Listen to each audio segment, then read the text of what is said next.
we feel like can't nobody tell me nothing. I know this, I know that. Well, you want to do what you want to do. God said you ain't ready. Because you got to understand, when you are a prophet, you understand you know how to submit up under another prophet, and you know how to get trained. See, well, while we see what we see going on in the body of Christ, you see a bunch of renegades. You see a bunch of people know that God called them to be a prophet, but they don't want to submit nowhere, and they don't want nobody to deal with the wildness on the inside of them. See, when you read the Bible, you see it was a school of prophets. You know what? Because you got to learn how to be a prophet.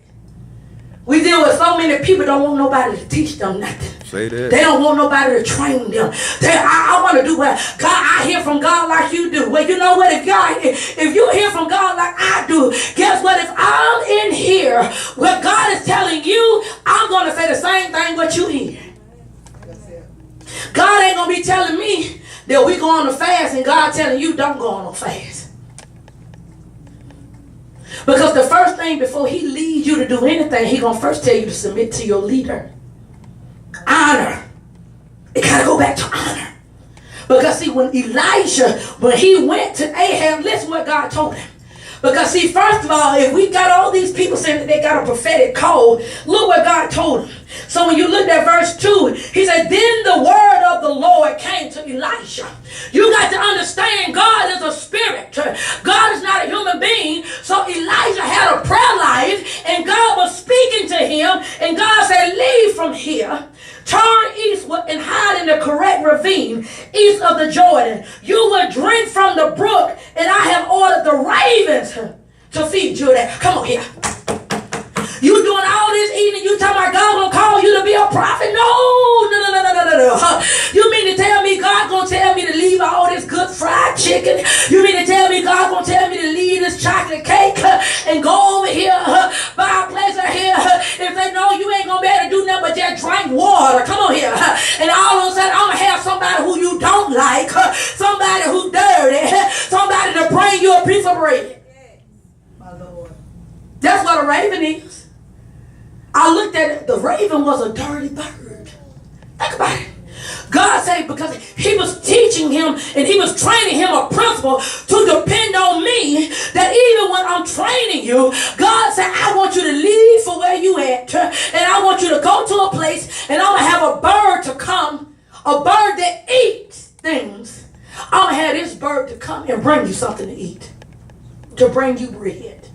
Think about it now. A bird normally going to eat the bread for themselves.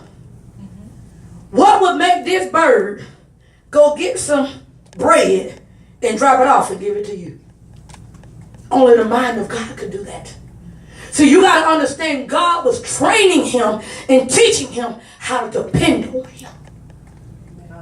But see, we talking too much, because God said when you sit here and die, because I'm giving you instructions on what to do, but you doing what you want to do. He said, but I got a prophetic voice that's giving you direction and letting you know what to do. But because you don't like them, you don't want to hear what they telling you to do. My Lord. The mic gets dropped because you thought it was Burger King. You thought I can be having my way. No, it's not your way. Because God said, because the first thing you got to do if you're a prophet, I got to kill you. I got to receive something by something that I don't like. This bird is nasty. Come on here. And I got to get something to eat from something that's dirty. Something that I don't want. Yes, because God said, I'm going to show you, because I'm going to show you what I say eat, that's what you're going to eat. Now, we're in a day and a time. No, God ain't going to tell me that. Everybody else eating, and God goes, no, I don't want you to drink nothing but just water. I don't want you to eat nothing but just fruit. Come on, because he's trying to change your appetite.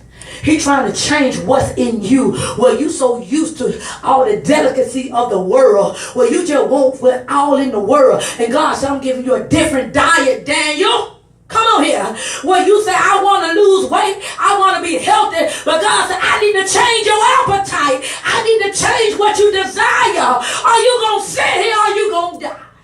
My Lord. Jesus. This is what what he said. He said in verse 3, so he did what the Lord told him. He went to the Karim ravine east of the Jordan, and he stayed there. The ravens brought him bread and meat in the morning. Not only did the birds bring him meat, but the birds eat meat and the birds eat bread, but the birds brought it to him. God said, no, if you're going to sit here in this place here, will you sit here and die? This is going to be a place where you're going to have to depend on the supernatural.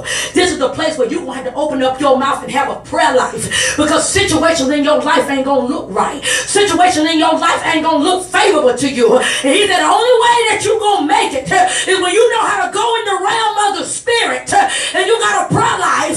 And you got to bring it from out of the supernatural realm and bring it into the natural realm. When it look like all eyes are against you, but you understand that you ain't doing what you're doing on your own. You understand that the God of heaven is backing you.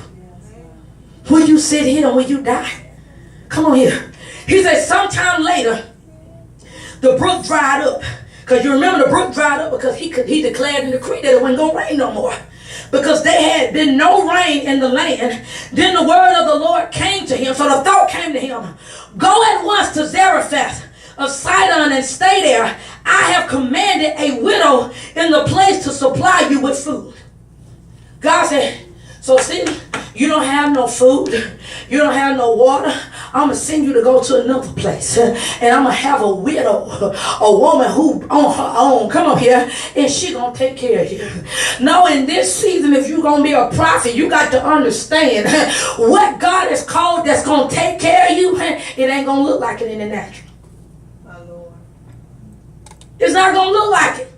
Think about it. Why would God send him to a widow? Back there biblically, widows needed somebody to help take care of them. Mm-hmm. But he said, I'm going to send you to a widow. And she's going to help you.